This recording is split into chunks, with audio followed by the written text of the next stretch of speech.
Hello, everybody. We Hi, are Grace. live. Hey, Lainey. It's funny because we're in the office today, but we're not next to each other. So we don't have our illusion. Yeah, we figured we could take some space.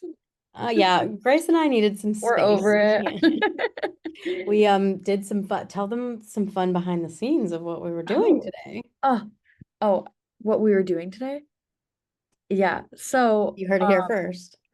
yeah, Lainey and I were doing a little photo shoot for our ALA ad for our book buzz. And I don't want to give too much away, but we We took a always trip. theme. Yeah, we always do Yeah. a theme, but we took a trip to the 80s, minus the shoulder pads. Is it the 80s? Yes, yes, it is. Okay. So Yeah. we always theme our ad around the city we're gonna attend for ALA, and we were in the studio today doing some fun photo shoot stuff. So watch out for that in your advertisements around ALA and full schedule coming. I think we've finally got all of our authors confirmed, so Keep an eye we're out. gonna have a great show. It'll be on librarylovefest.com once we really, announce who's coming. It'll be really fun. Yeah. And while we're thinking of housekeeping, tomorrow we have Day of Dialogue. Hmm. Library Journal Day of Dialogue all day, May 7th. We've got so many wonderful authors. I'll read their names out to you. One second. We have Audrey Niffenegger, Life Out of Order. We have T. Dromino Johnson, Occidental Book of the Dead, Madeline Martin, A Time of Witches, Bo Wang, The Chinese Lady, and Rebecca Lee Morales, Winter Song. I would show you our booth, but I don't want to spoil It's gonna it. be a fun springy booth. And we'll be Yeah, there all day, so we'll talk to you. And we're gonna have some, pre-recorded stuff, some authors live, but we'll be in the booth all day to talk to you. It's gonna be great, and it's free, so be sure to RSVP and get your spot for tomorrow's event. And then next week I should show you. We have a Oh, it's slide. This is why already we made next week. slides. Oh yeah, we didn't do it Um, earlier in the month this month because of schedules. So Yeah, we had some also people leave for Memorial Day and all that stuff. true. So next Riders to Watch is May 12th. It's gonna be so exciting. We have a great lineup. Um, I jokingly said we have John and Paul, we just need Ringo and George, but it's gonna be wonderful. And we have a little horror, and then we've got some like contemporary literary. We've also got like a little historical, and John Searles is just a dream. So it's just going to be a wonderful event. So be sure to RSVP and come in person if you want to submit questions early. It's on our Crowdcast. The box is open. You can always put them in or email us if you're like can't be there live, but we would obviously love to have you live. So 7 p.m. It'll ET. be a fun one. It'll be really fun. I really like that Lane and I were looking, we're like, wow, we kind of got like two like spooky ones and two not spooky ones. Opposite of spooky. Not spooky. Um, And I'm really excited about today because we have a special guest talking about Lit RPG. But before we even get there, I wanted to call out in the chat, someone said, I just made a post for my library's social about Lit RPGs. Excited about all the adventures coming to traditional publishing. So that's a great intro to That is a great today. intro. We listened to everyone. Everyone said you want a few more kind of like lunch and learny things where we dive into a topic. And one thing we decided would be really great through some conversations that we had at other events is to talk about Lit RPG. What is it? What books do we have coming that fall within that category? And today, come on screen, we're so happy to invite Lara here from William Morrow to kind of be our guru on this journey of Lit RPG. So welcome. Before I introduce you, hi, how are you? Hi, I'm good. I'm so excited to be here. Happy Wednesday. I know. I can't believe it's It's already always a Wednesday. treat when we get people from like marketing, publicity, and editors on. So Yeah. thank you for being here. I feel like our librarians are always saying, like they want to hear the behind the book. They want to hear more from the publishing team. So it is kind of nice when we have a special guest and Always bring happy to them yap about books. on. I Absolutely. know. That's the great part about like Harper just like walking around and saying like, all these people really love books, which is so nice for our colleagues, right? Okay, so I'm going to introduce you and then I'm going to let you take it away a little bit on what our Lit RPG is. So, Lara Baez her, Aya, is an assistant director at William Morrow, where she oversees marketing and publicity for Harper Voyager, the sci-fi and fantasy imprint. Since joining in 2023, Lara has helmed marketing and publicity campaigns for best-selling and debut authors, including Sue Lynn Tan, love her, Caitlin Starling, Michelle Wong, Victoria Aveyard, oh my goodness, just a few, Becky Chambers, which stay tuned, we're going to talk more about that later in the day, A. Kate Mulford, Max Francis, and many, many more. So we knew when we wanted to have a conversation about Lip RPG, we knew the person to call. So take it away. Tell us more. So I kind of wanted to start with a question for the audience, and I can't see all the responses, so you're gonna have to tell me. I'll But call them out. have you ever had a patron come in and be like, "Hey, I want a book that has video game vibes," or a patron be like, "I'm really into gaming. I'm trying to get into reading. What book do you recommend?" Yes, no, maybe. Yeah, honestly, I'm sure, give me 1 second. I'm sure Well, one, there's always someone a said, little. Becky Chambers, go you. Like so many episodes of calling. We just were talking about that one. Well, LitRPG is the perfect book for these types of patrons, and you've probably heard this word said around for the last year or so, and you're like, what is Yeah, LitRPG? What does that mean? What is RPG? we're Well, getting yeses in the chat, and someone goes, "I'm that patron." So I love that. Well, the most straightforward answer, LitRPG stands for literary role-playing game. It's usually classified under the sci-fi and fantasy umbrella because it pulls genre storytelling elements like quests, immersive world building, magic systems, etc., and blends those with video game mechanics like powering up, leveling up, inventory, etc., and things like that. So that's lit RPG, and that's why it's usually under the sci-fi and fantasy umbrella. Another element of lit RPG is that the main character's status quo gets disrupted. Mhm. They're a normal person from our world who either die or portal into another world that has a set of rules that they need to quickly learn to either survive, fight back, progress, or leave the world. There's a historian or author, I can't remember who, that said that lit RPG is the reading equivalent of watching someone play a game on Twitch. And if you know what I Twitch is love you that. can watch streamers, you can stream players play video games. Some backstory on the genre that I thought was really interesting, even though it's getting into the mainstream now, it's been around since the 2010s. It started as a serialized web fiction that spread like wildfire in platforms like Royal Road, which is a Wattpad or AO3 for the genre. So the reason why I bring this up is because it's important to understand what the readership looks like. These readers are used to volume, they're used to a lot of books in a series, frequent updates, they're voracious for these books. It also might explain why this genre is so popular, specifically in ebook and audiobook format. So far, so many lit RPGs are mostly or only available in these two formats, but now that the genre is going mainstream and a lot of publishers are picking up these books, they're coming to print for the first time, which is a really great time to introduce the book to new audiences. I can go a little bit more deeper into the audience. There's an overview here. Yes, it's humorous fiction with meta elements. Sci-fi and fantasy readers will probably love this as well because it has similar genre storytelling elements. Um, Streamers, gamers, people who watch streams, board players will all love this, especially people who grew up playing role-playing games. Think World of Warcraft, Dungeons and Dragons, Pokemon, etc. It's also good for people adult readers who stopped reading at some point and are now slowly getting back into it through web serials, the ones that they drop chapters here and there, and then you read that chapter and you wait for the next one. So, because lit RPG has roots in this space, introducing it to adult readers who are getting back into reading now might be a good idea. And also, there's some lit RPG that is good for younger readers, younger, uh, mature readers like 15, 16 plus, specifically teens that are interested in anime and manga. And not to mix things up or make it more confusing, but LitRPG has some overlap with this other thing called isekai, which is a Japanese genre where the character gets transported into another world, often a game world. So you see the similarities with LitRPG. Oh, normal person, all of a sudden I either died or got transported into this other universe, and it's like a video game, and I need to learn the rules to survive.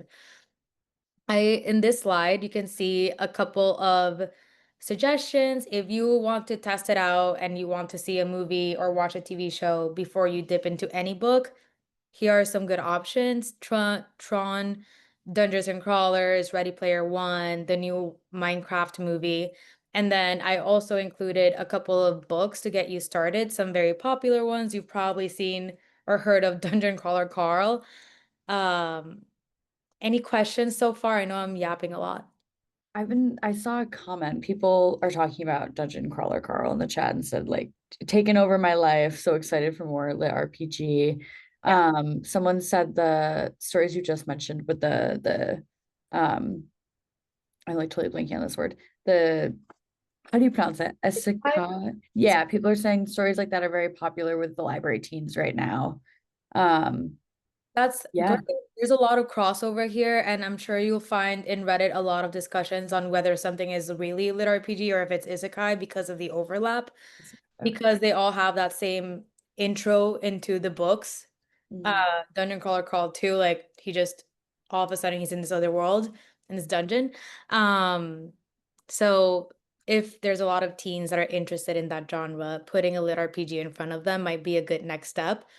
Some are more adult, and by more adult, I mean there's more violence. So that's just a note you want to give patrons before putting a book in their hands.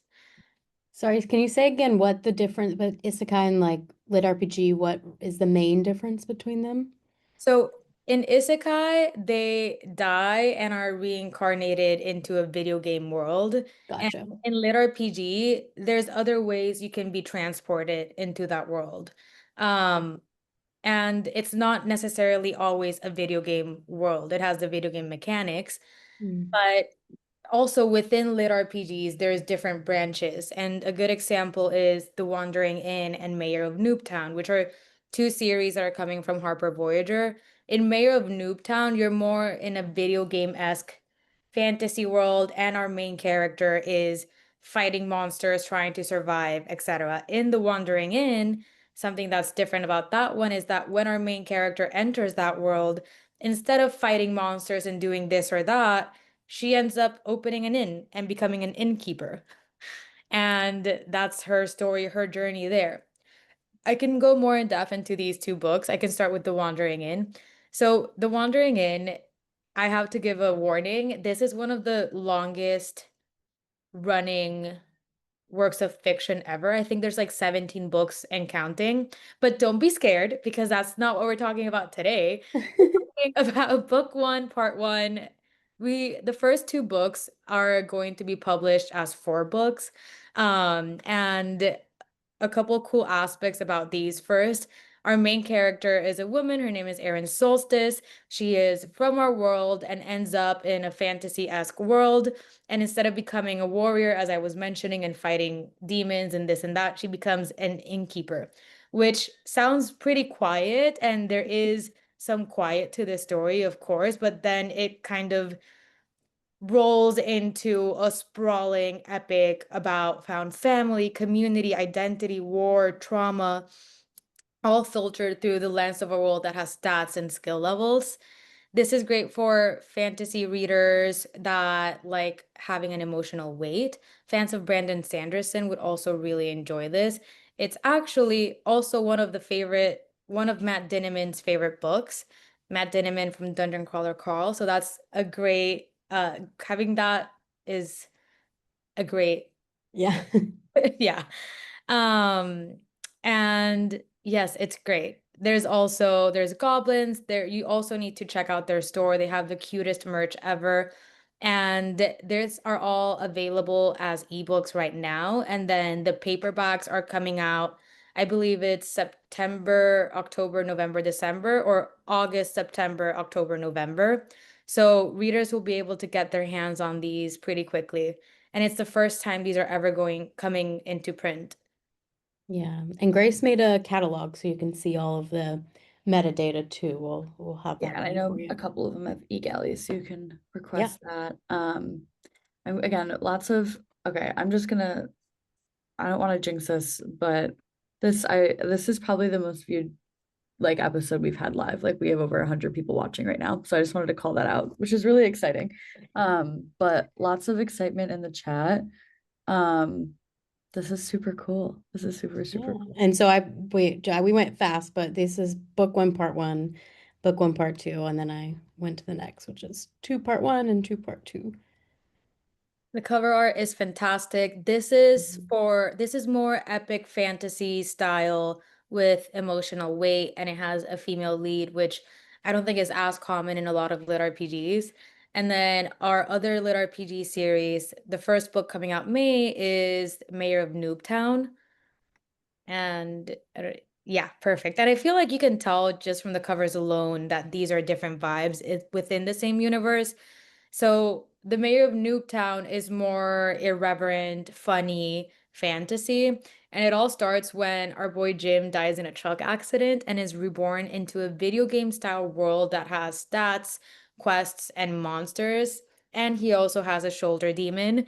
You'll need to read find out the shoulder demon's name. It's Oh, I hilarious. apologize. I have them out of order. Let me fix that. Oh, no worries, no worries.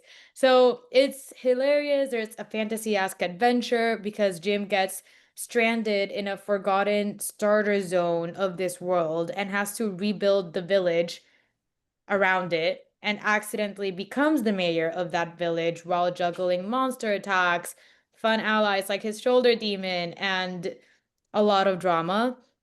It leans more into base building and town management game type of story, which is, I hear, a very popular subgenre right now, but it does it with a really warm and comedic voice, which is awesome because he isn't the chosen hero. He's just a guy trying to keep his little town alive and running. Yeah. It's also good for people who like Terry Pratchett's humor. Mm. It's very accessible.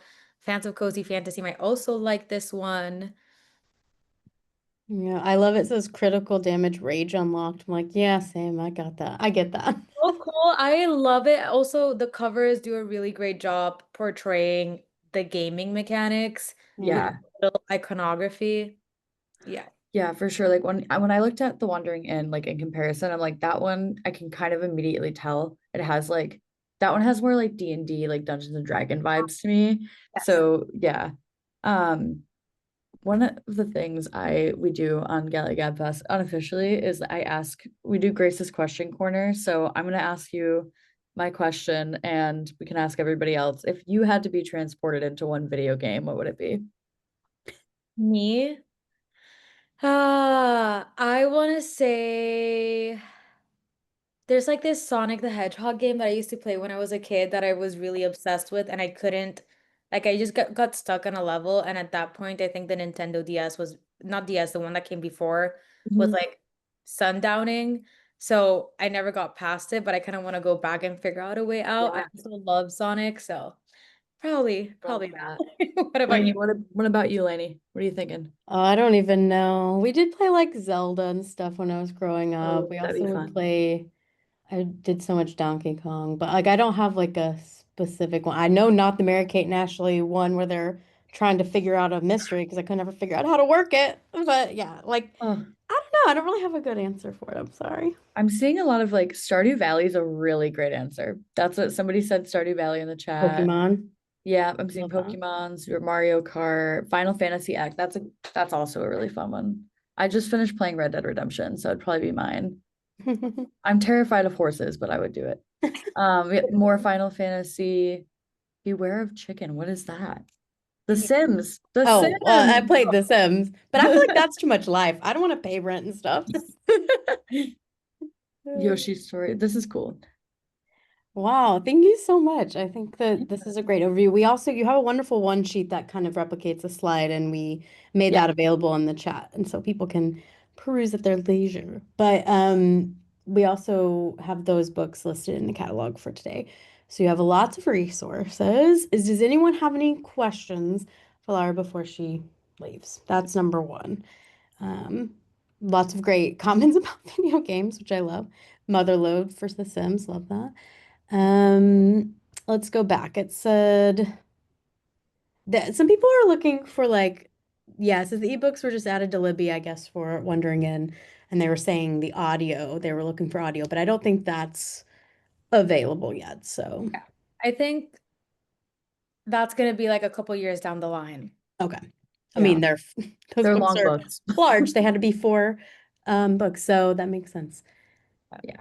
Um, Any other questions? For Noobtown, I believe we do have the audio and it's just coming at a later date. Mhm. oh, that's great. I need to look into that and let you know. Yeah, so it's Yeah. typically ebook and then the print for these, right? Okay. Yeah.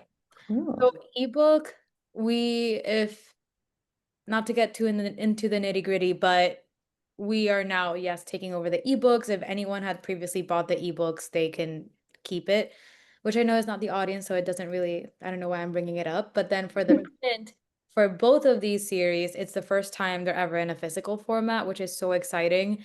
And yeah, Mm. we've seen a lot of great response so far on social media, people being like, oh my God, like finally I can hold it in my hands. Oh, I love that. Yeah. It is so interesting because it's kind of it's based on video games, so it's such a visual Mm. aspect to it. But to like I'm so happy they're asking for print media. Like that's kind of a cool cross there. So some comments. Someone said, would maybe I don't know if you read this, Grace, the question about looking for group. Did you read that? I have They not. said, would looking for group be in this category or not because of more contemporary in the chat room? I don't I know what that means. yeah, I don't. I think like maybe looking for community, is that kind of a big aspect, or is it just in the wandering in that's Looking for group, the comic. oh, I don't know. That's fair. Maybe that's what they meant. Yeah, I don't know. I guess yeah, looking for group be in they didn't capitalize, so yes, I guess looking for group be in this category, or would it not because it's more contemporary in chat room? I don't know. That's okay. Okay. They can clarify that question for us. Ready Player One used to be my go-to. Lots of people saying like Dungeon Crawler Carl is so big in their libraries. My 50-year-old husband is a gamer ripping through the series, and my 24-year-old daughter loves fantasy and not a big gamer, and they both are enjoying the read. So I like that this brings many different readers together. Um, Anything, Grace, else that I'm missing? um, People are really excited to have this chat because they're like, if some people didn't know much about LitRPG, so they think this is very helpful.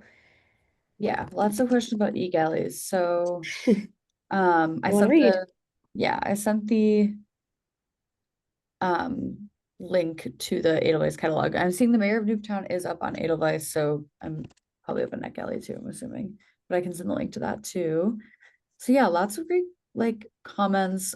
People just thanking us for doing this because it's, Of I course. think pretty new to some people. I mean, it was new to us. And really exciting too, because I loved like playing Dungeons and Dragons, and I know that feeling of like, okay, I have to like wait until our next meeting for the campaign, but now I have something I can read. So very exciting. And when in doubt, just think of Twitch. When you turn on Twitch, you're watching someone play a video game. When you pick up LitRPG, you're reading someone play a video game. I Yeah. love that analogy. That's very helpful. Yeah. Especially for me who's like not as in tune with it. Like I think that's a great, I immediately know. I got it in my head now.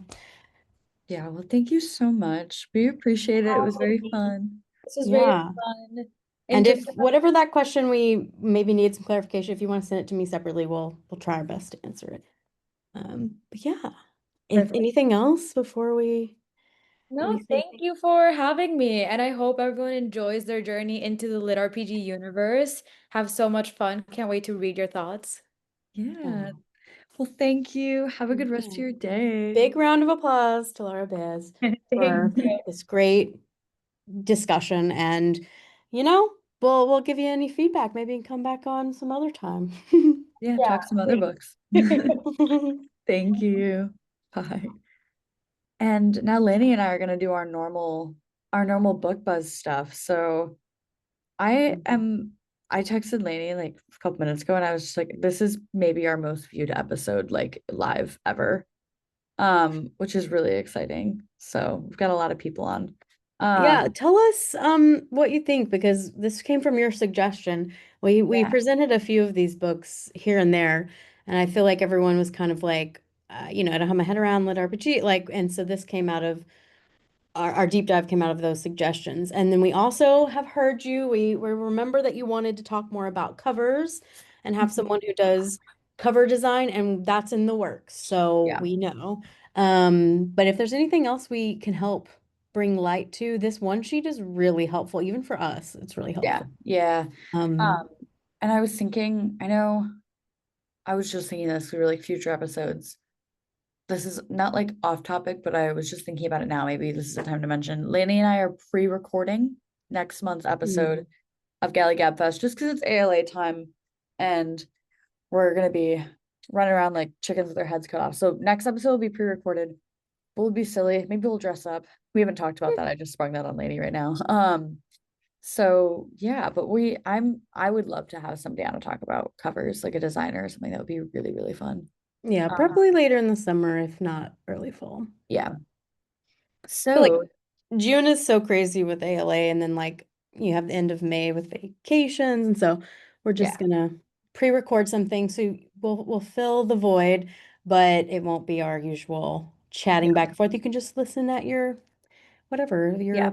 your own time. I think I can upload it right to Crowdcast. If not, what I'll do is I'll put it on YouTube and then send a I think like we can. email to people on Crowdcast. Yeah. Um, And don't forget, Writers to Watch, you get e-galleys early if mhm, you're signed up on Crowdcast, so we send those out. So yeah. So it'll be here. I'll put the Writers Watch Crowdcast link in there. Let's let's see. see. Everybody said very educational. Look forward to this every month. Thank you. Construction's driving you nuts in the office. I'm sorry. Would love to know more about covers and people who create them. Yep, we'll take that back. We have it in the works. We just can't fit it in with before ALA. But Maybe July or something. yeah, maybe People very aren't on vacay. informative. You should do it live from the booth at ALA. That's so funny. You were like, that would be chaos because it would That be would like, be yes. Oh, so hold fun on. though. Yes. Um, but if you're coming to ALA, we're really close to solidifying all of that schedule. So stay tuned very soon for all of that. It'll be on LLF. Mhm. Oh, so Samantha asked how we get the eGalleys and Crowdcast Writers to Watch. So yeah, every month, if you're registered on Crowdcast, I just do the link in there. So let me put it on Facebook too. But register on Crowdcast for Writers to Watch.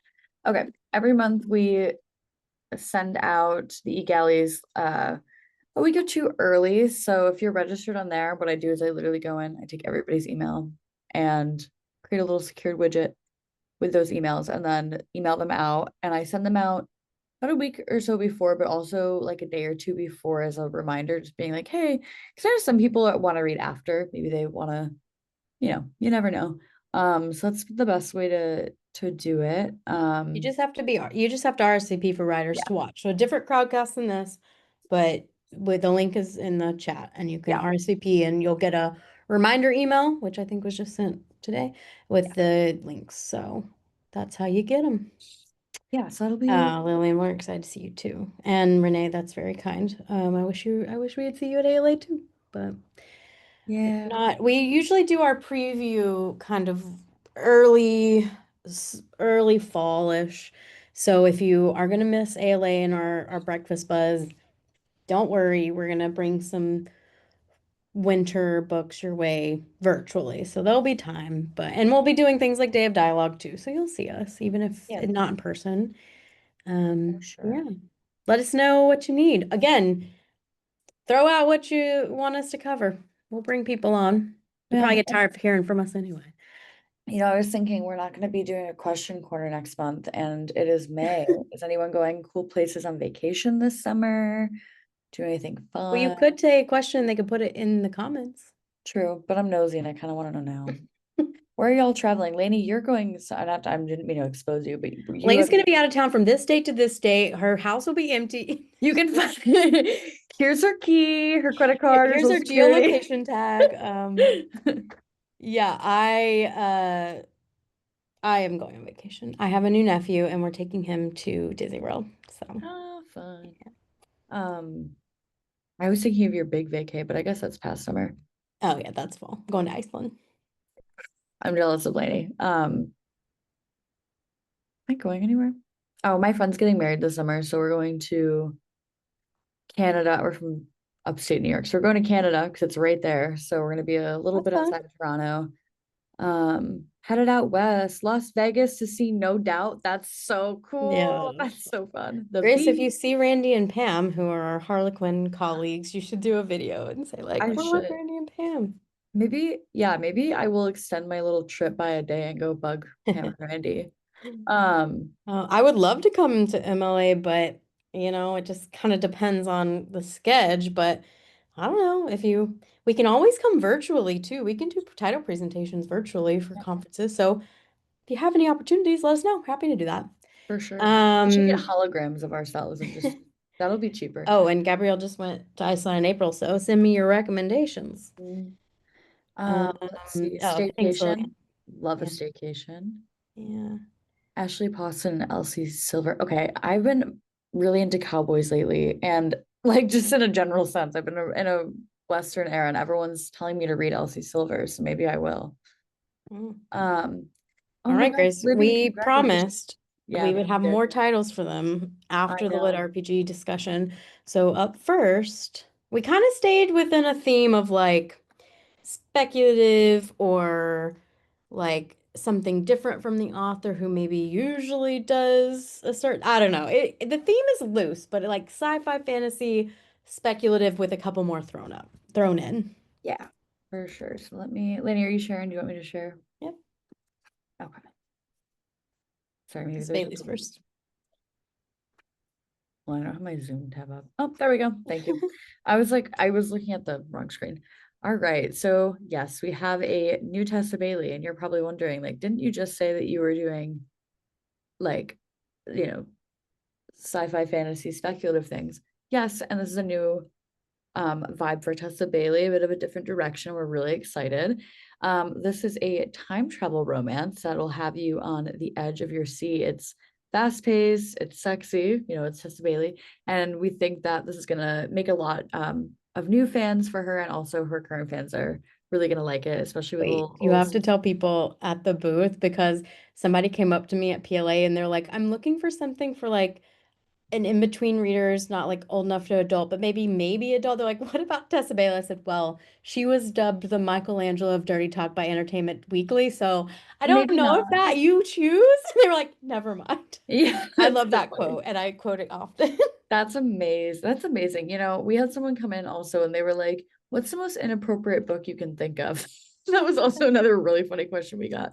Um, okay, yeah, so this is a new one for her. And the character Magnolia is this daughter of the inventors of time travel, which becomes outlawed and punishable by death. So after her parents are executed, she gets stuck in 2026. So like it's interesting. It's like set in the future when time travel like is made, but it actually takes place in our time, which is the past in this book. Does that make sense? I feel like I need like a diagram.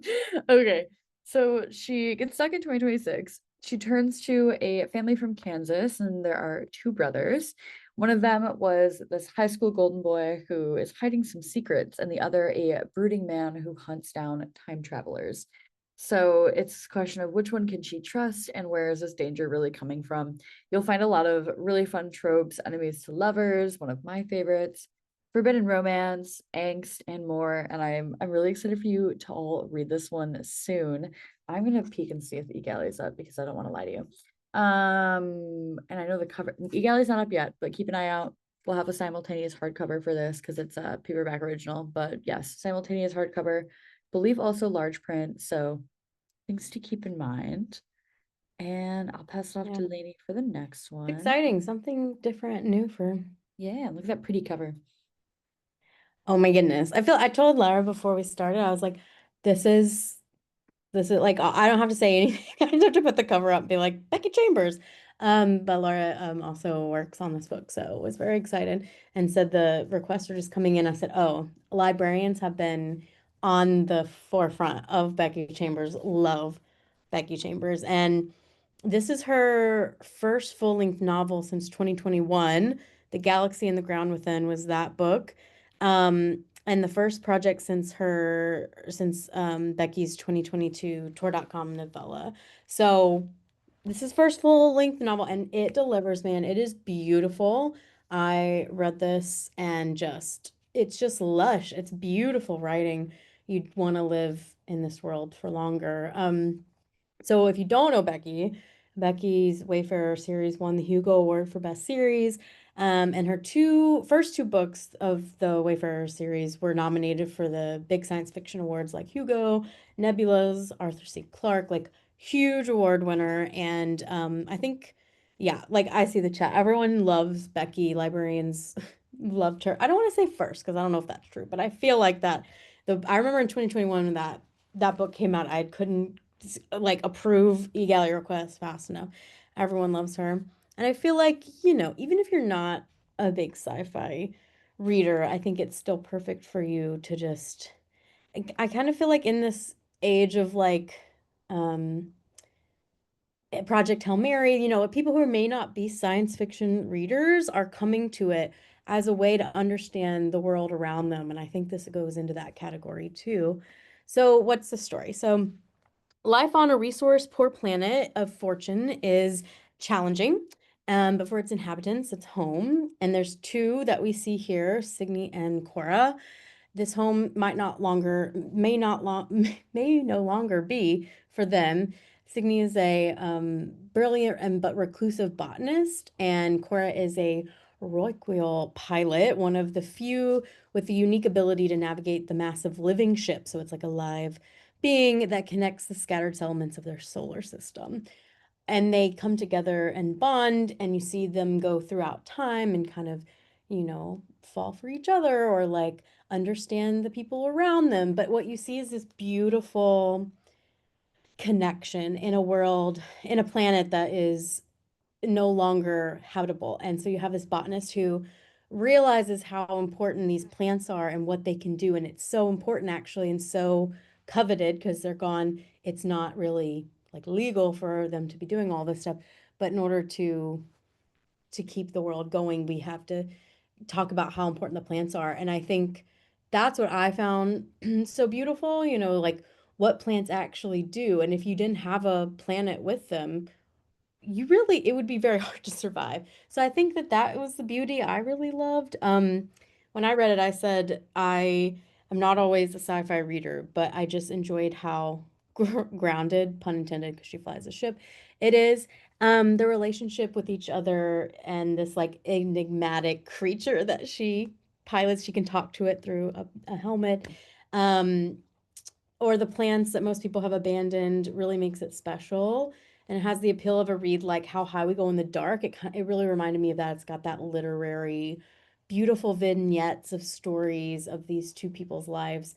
But it's almost like you could read it as sections on its own just because those are so beautiful in their world.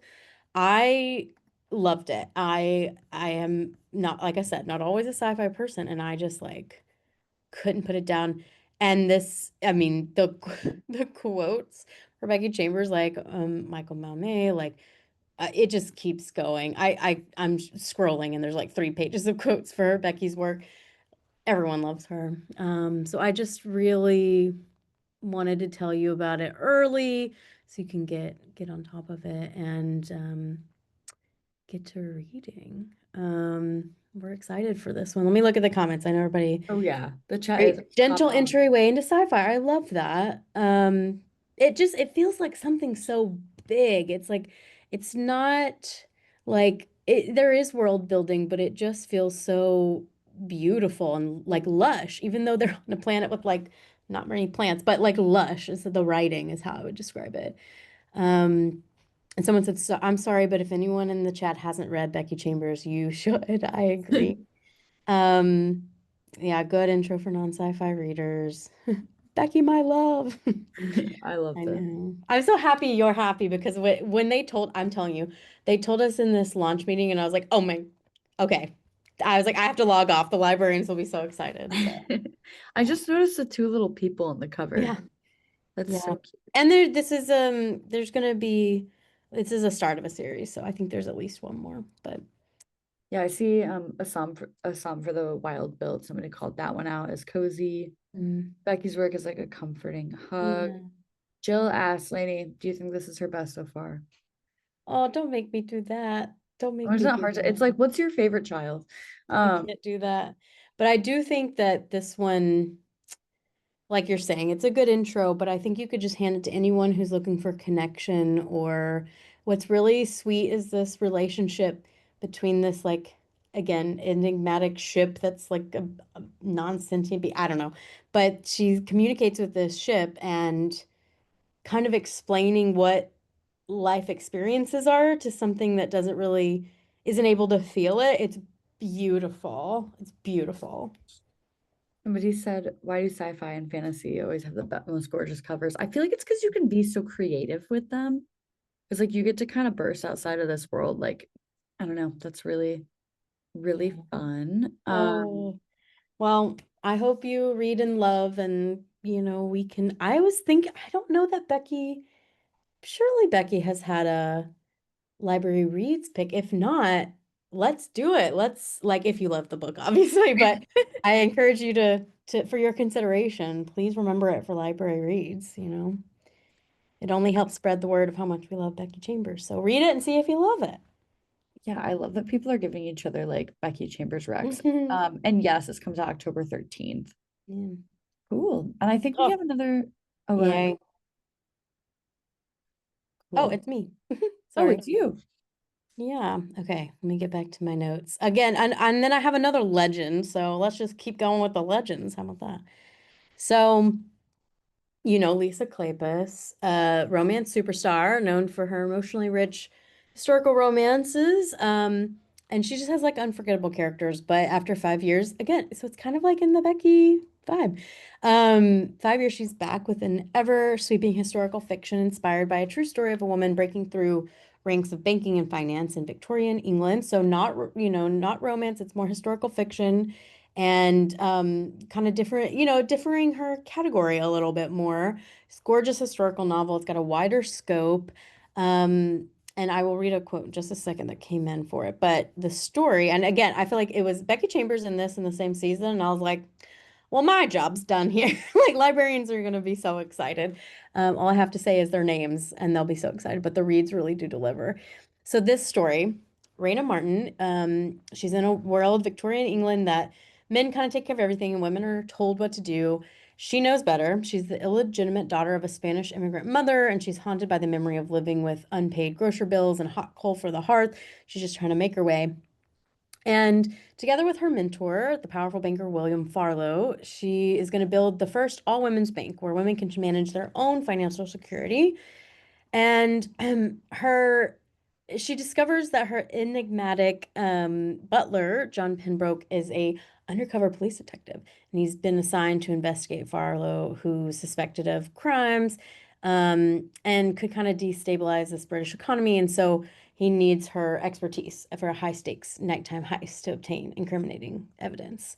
And Raina now faces an agonizing choice of like betraying her mentor and like turning her back on thousands of women, or kind of losing everything. So this is her dream out of reach. It's based on real life trailblazers such as Mary Polly Marshall, Britain's first female economist, and financial titan Hetty Green. So we've got a lot of rich historical detail in there as well. And I feel like, Lisa knows best. She just does historical so well. And there's some great quotes. We have a Julia Quinn quote. We also have one from Kate Quinn, both Quinns. It says Lisa Kleypas turns her pen to historical fiction with considerable panache. I love when panache is in a quote.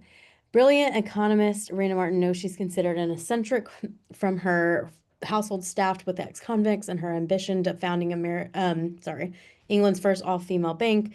but she's determined never to surrender her independence. When her mysterious new butler reveals himself as undercover police, which I said, finds herself embroiled in a massive fraud investigation that threatens everything she holds dear, including her heart. Queen of Lombard Street is an absolute delight, says Kate Quinn.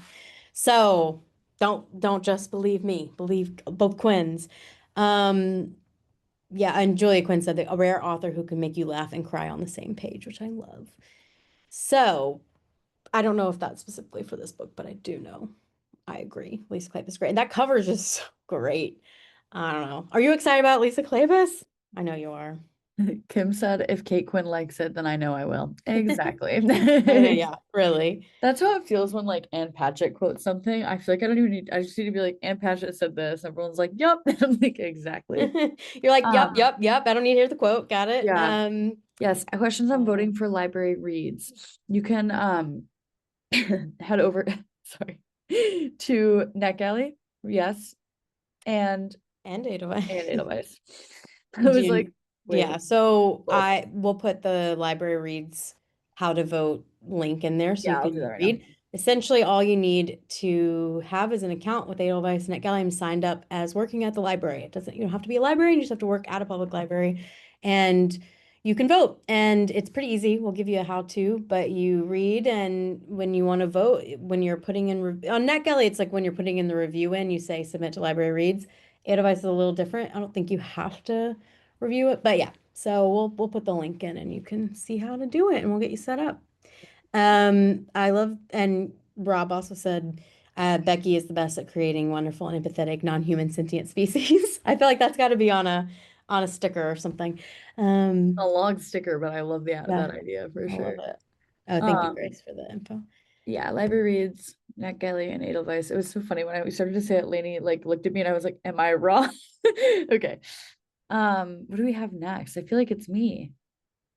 Yes, hold on one second. No, I you're good. lost my We always tab. have 1,000 tabs open when we're doing There we stuff go. like this. Yes. Okay.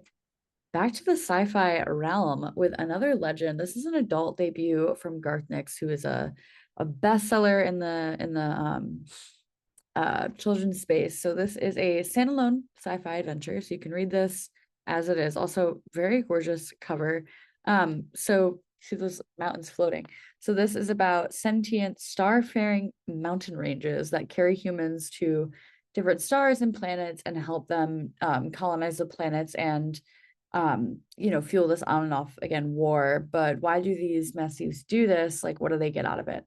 So ship leader Parnell is not supposed to ask that big question, not supposed to kind of poke at these avatars and search for understanding, but this tight-knit crew that Parnell has put together and leads have to find out the answer for themselves, but also for the future of humanity.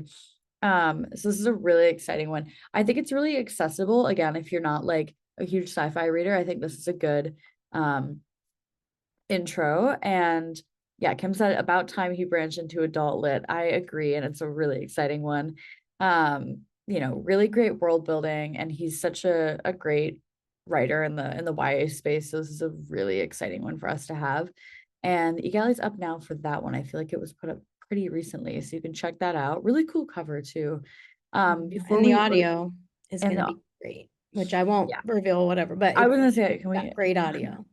the reading line on there also says, before we journey to the stars journeyed to us. I love that.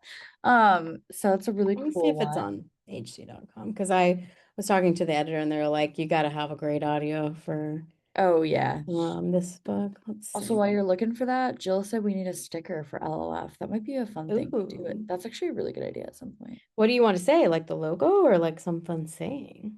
Yeah. Yeah, that'd be fun. It is. It's up on hc.com. It's read by Ray Porter.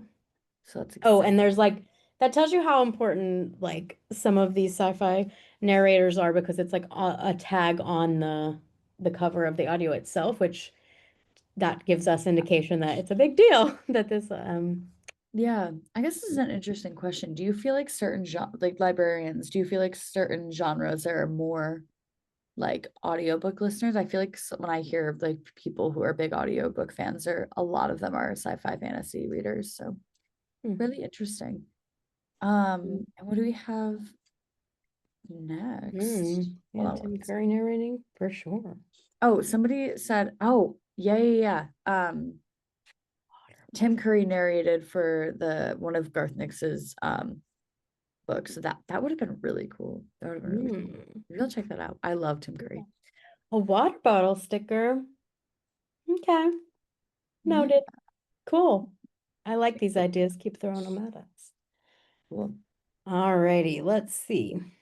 Oh, this one quite literally just got announced. It was all over the place. Let me see if I can find, I don't know if I have the announcement handy. I've lost I like, can check. Oh, I got logged out of Instagram on my computer.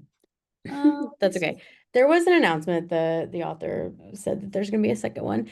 I won't say much, just know that we love Alex Astor. We had her first adult book, Summer in the City, and then she went back to her first adult romantasy with Starside. And that book, oh my goodness, it was so good. It was like an instant hit. #1 New York Times bestselling author of Light Lark series came back with Starside. That one just came out. I think we had it at PLA. And it was instant #1 New York Times and Sunday Times, Publisher Weekly, #1 bestseller. And that one, so the story, since I won't talk much about the second one, the story for the first one is that there are two worlds, one with power, the god, the people who the immortals have this power. The humans on one side have little power. Once every, I think, 50 years, they open the gates and they can go get some power and bring it back. But it's a deadly race over there. And our main character kind of has nothing to lose. And she wants revenge, actually. So she's there to get some revenge. And when there's somebody kind of with her, that, of course, we have some enemies, which we love, and it's sexy and it's fun, and it had a great cliffhanger, which I won't say. So I know everyone's ready, including myself, to get their hands on Stormside, which is coming in November 2026. So go over to Alex's socials and see the reveal. And I won't say much other about the content, but we are really stoked. More comments in the chat about audio. Love science fiction, fantasy audio to help pronounce stuff. That's a really good point. Yeah. A lot of people said thrillers are popular on audio. Romance audiobooks are a huge thing. Yeah, really, really interesting stuff. It's a lot of genre-y stuff. I'm always terrified when I'm listening to something that's romance and like your headphones go out and you're like, oh, everybody on the train knows what I'm listening to. Great, love that. Yeah, that would be really fun. Would be really funny. Cool. Okay, we have another one that's a really big book for us, and the cover was revealed like last week. We have Life Out of Order from the author of The Time Traveler's Wife. So Audrey will be on again, not writers to watch, that was a lie. They have dialogue tomorrow. And the eGalley literally like just went up because it was not up yesterday when I looked. So that is up on Edelweiss now. You can request that, and our Harlequin team will take care of those requests for you. But we're really excited. So this is a sequel to that story. It follows to The Time Traveler's Wife. It follows Alba, the daughter of Henry and Claire from the first book. And so she was born shortly after 9/11 to this very chaotic world. And like her father, she is also a time traveler. So she slips through these decades unpredictably, which brings this like heavy burden of futures and pasts that like she cannot change, which sounds like a nightmare, like knowing what's going to happen and not being able to do anything about it. But she tries to maintain like this normal life by indulging in her love of music. So she's a violinist. But because she's a time traveler, she has to keep these secrets from those closest to her as she like travels through these unstable futures, seeing this like times of immense and rapid change. So with every leap through the year, she has to reckon with the choices that define her, the people that she can't let go of, and the question that haunts every time traveler: can you ever truly belong to the present? Audrey has a really great video that she recorded for, I believe it actually is up on Edelweiss, but like, let me check that because I don't want to lie to you all. Yes, so there's a video on Edelweiss where she's talking to whoever may be listening, booksellers, librarians, and she describes it as a novel of love, music, and politics in a time of change. So that's really exciting. And look at that beautiful package. We are just really thrilled to have this. yeah, so that is Life Out of Order. And I think I'm Yeah, just might and be pass it sure to back to come to ALA to our buzz. So we might have fun things in the back of the room. That's all might I'll be say. exciting things going on at this buzz, Some guys. exciting Some things. exciting things. Yeah. And that will be, maybe we should say that our buzz is usually Saturday during ALA.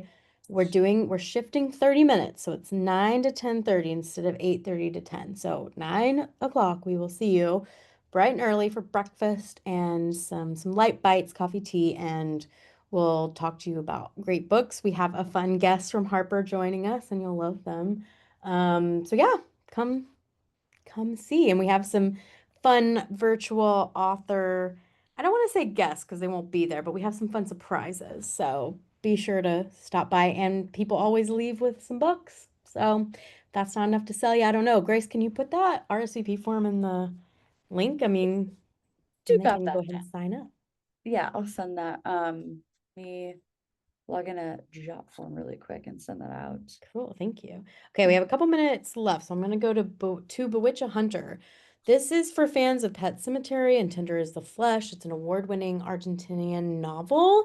It's a award winner. It got a unanimous winner of the 2023 Premio Clarín Award, and it's the most prestigious literary contest in like Latin America. So we're so excited to bring it to a US audience, and this is kind of a grim Cinderella story.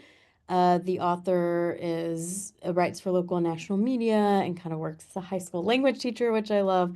And there's some great background, but this book is an exciting one to bring to our audience. So, story: one blustery winter's day in Buenos Aires, Julia Ruiz discovers that she's being followed. Her stalker elegantly dresses as an older woman named Griselda, promises to explain herself, and so cautiously she agrees to listen, claiming to be her grandmother, her real grandmother. Griselda insists that Julia's mother and father were not her true parents. And for Julia, she's long estranged from her family. This earth-shattering revelation almost becomes as a relief. But unbeknownst to her, the newfound birthright has already laid claim to her in a frightening grip. It's a terrifying odyssey into the dark years of dictatorship that ruled Argentina, and story of the Lara family. We have the 1960s, 70s Argentina, and it kind of continues into present day. It takes us into a journey of supernatural horror and echoes of bloody legacy of Argentina's, I can't speak, history. But like I said, grim Cinderella story, a woman's search for her identity. And there's a great quote by Samantha Schweblin, author of the National Book Awarding Seven Empty Houses. It says, "Proceed with caution, because as with many great books, not everything is entirely what it seems." I love that. Sign me up. And it's just a really cool cover. So that's a little horror thrown in there Cool too. tattoo, like the hand. Yeah. Yeah, we were a little like, Yeah. we kind of went all over the place with oh, sorry, we have one more. If you can stay 1 second, we have one more. Yes, and I don't have to go super in depth because it's BK Borison. You all know her and love her. New one. She's the author of Good Spirits, which was a New York Times bestseller. It was in the Library's Hall of Fame. This is the second book in the series, but you can read it without reading the first one. It follows a Grim Reaper named Darcy, who is unfortunately really tired of death, which is not conducive with her job, obviously. So she's like over feeling like a villain all the time. So she decides that she won't be dragging her next assignment to the underworld. She'll save him instead. But she hits a roadblock because guardian angel Gabriel doesn't tolerate threats to his little corner of the world. So he shows up, realizes that Darcy is not as she seems, and he has to decide if he can trust his growing feelings or hold on to this grudge. So lots of cool tropes. You got enemies to lovers, Angel X Reaper, Grumpy X Grumpy. Love that. Guy who likes everyone except for her, which is a fun twist on guy who hates everyone except for her. So I love that it's guy who likes everyone except her. Death, but make it a little corporate. Star-crossed lovers, changing your fate. We'll have a simultaneous hardcover available, but also just that package, very beautiful. BK Death, but Borson, make it corporate is so funny. I know. BK Borson to end your afternoon for this really fun episode. So thank you all for tuning in. It was a blast. What I'm probably gonna do is email all of you one more time in case you missed the one from earlier, so you have that one sheet for LitRPG, just in case. Yeah. Yeah. And we'll see you virtually tomorrow at Day of Dialogue. We'll be there giving some recs in the booth, telling you about some upcoming fun things we have, or just really enjoying the panels with you. I'm looking forward to hearing from everyone. And, you know, it's a mix of pre-recorded and live, so just know that. But we're excited. And that's kind of your like virtual start, because if you can't be at ALA, you have this Day of Dialogue with some authors, or if you can be at both, we'll see you at ALA and we'll have some fun there too. Grace, you might want to include the RSVP form for the buzz too, while you are thinking about it. Yeah. But that's link it for back. us. Tell us what you want to hear from. We're happy to pull our colleagues in and tell them to tell us more. Yeah, we got note for the covers though, so that's cool. Yeah, that one is definitely on my radar. I have someone I think would be perfect. So Yeah. Thank you all. We'll leave you here and we'll see you pre-recorded next month. yeah, we're always See you here though. You later. can find us. Yeah. Bye. Bye.